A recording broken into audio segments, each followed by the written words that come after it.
যুক্ত থাকুন, সঙ্গে থাকুন, দেখতে থাকুন কলকাতা নিউজ 19। নমস্কার, আপনাদের সাথে আমি দিশা। কলকাতা নিউজ 19-এ আপনাদেরকে স্বাগত। শুরু করছি আজকের বিষয়। গত 28শে ডিসেম্বর উল্টোডাঙ্গার খোলা হাওয়া মুক্ত মঞ্চে রবীন্দ্রনৃত্য কলাকেন্দ্র অনুমোদিত ও রবীন্দ্রতীর্থ ডান্স অ্যান্ড কালচারাল একাডেমির উদ্যোগে সর্বভারতীয় কত্থক নৃত্য উৎসব অনুষ্ঠিত হয়। সেদিনের নৃত্য উৎসবে রবীন্দ্রতীর্থ ডান্স অ্যান্ড কালচারাল একাডেমি নৃত্যে প্রচুর ছাত্রীরা অংশগ্রহণ করেন।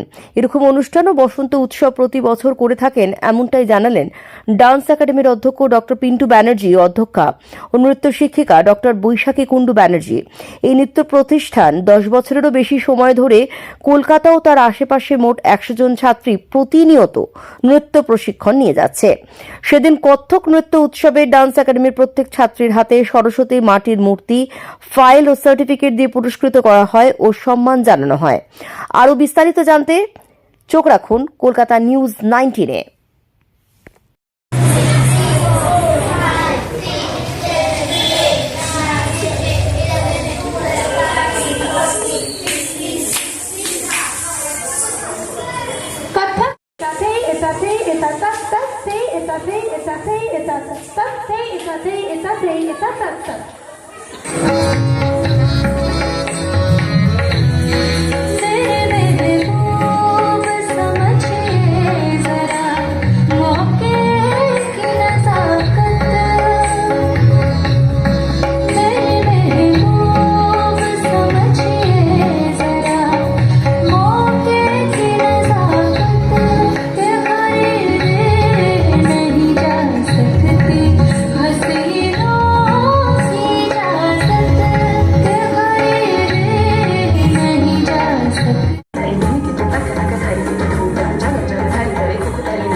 ব্যাচ পরিয়ে সম্মান জানাচ্ছে সমন্বা মণ্ডল,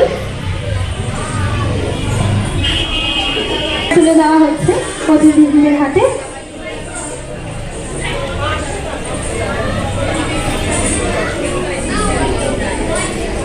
আপনি কি বলবেন? বলবেন তো অবশ্যই। হ্যাঁ, আমার আসতে একটু দেরি হয়ে গেল। 300 বাচ্চাদের একটা বিশ্ব বাচ্চা এবার স্পেশাল একটা অনুষ্ঠান ছিল, পিকনিক ছিল। এখানে ওদের পাশে আমি যেতাম না, যেহেতু ওরা ছিল ওই জন্য আমি দেখি, সেই জন্য আমি সবাই দুঃখিত।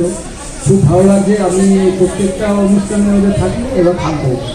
আর কলকাতা নিয়ে যেরকম আছে পাশে এরকম ম্যাডামের পাশে থাকবে, এই আমার বক্তব্য।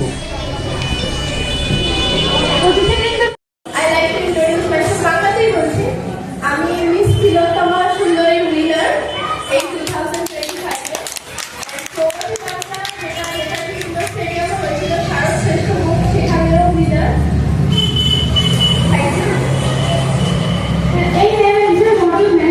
আমাদের ডান্সের সাথে সাথে যেহেতু ডান্স হয়, ডান্সিং গ্রুমিং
আছে।